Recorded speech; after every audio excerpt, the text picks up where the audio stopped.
I'll tell you what, working in an office makes me super thankful to be out and about, working in the schools with kids,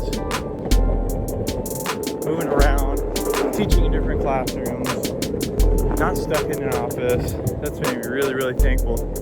I guess it's all about perspective, right? That's what really matters. There's a lot we can learn from this time, all the time, if we have open hearts and open minds. We'll jump inside and I'll teach you some tips to up your photography game real quick. Hey, thanks for checking out this video. I'm glad you're here. I'm really hoping that this can just be some uplifting content right now with what's going on in the world. And I'm hoping maybe this can be a distraction if you're stressed out or anxious about what's going on, and help you kind of put your mind elsewhere. So I'm making this video because I got a lot of feedback on Instagram, people asking me and saying I would love some advice on photography, maybe some tips, some tricks that I use. Number one, and then number two is because I'm doing a little curriculum with some students over the summertime. On my full-time gig, I work with teenagers and help them with their mental health and work in the education area. So I'm hoping that we can launch some curriculum around photography and it can be something positive for them and a hobby that they can just glean off of. So I'm hoping that they can jump back to some of these videos, watch them, and learn some tools and tricks. So the number one tip that I had for you today is called the grid. I will explain it to you and break it down, kind of why the grid is important. And number one is because of composition. Composition is basically the subject and the surrounding area, the background around your subject, including your subject. Where do you want to place your subject? So for example, I'm the subject, right?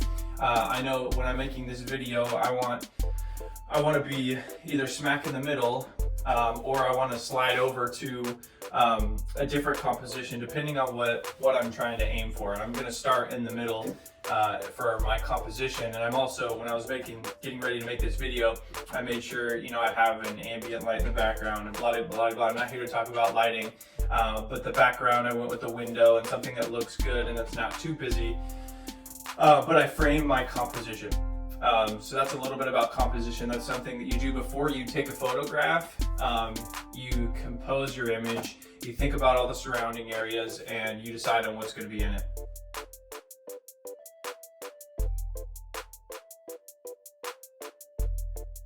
So the grid, when you pop this up either on your phone, and this could be a tip for your phone or for your camera if you're using DSLR or whatever.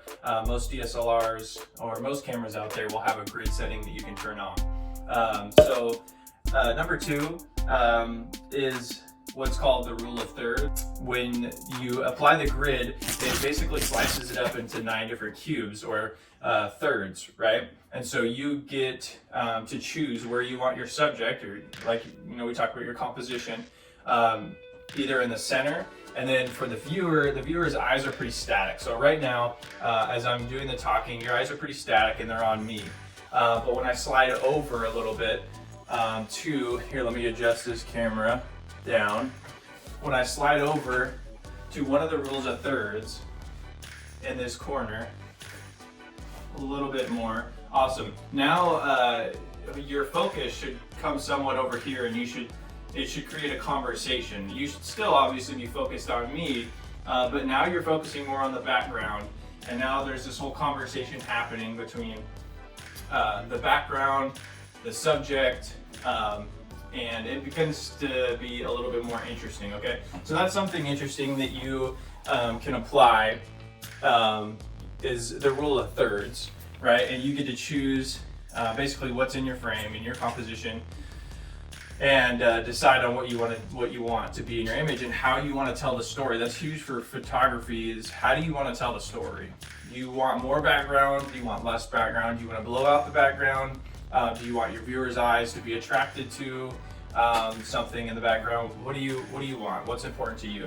Okay. Another thing that the grid will help you with is making sure that things are straight, making sure like your horizontal line when taking pictures, like if you're doing landscapes, this is really important for you to make sure that your horizontal line is straight. Everybody's seen images where it's tilted and it's not even, and you're like, oh my god, oh my god, oh my, something. If I could just change it, crop it, rotate it, please, for that person, this would be a great picture, right? That's a huge one. So making sure your horizontal line in landscapes and other things is really important.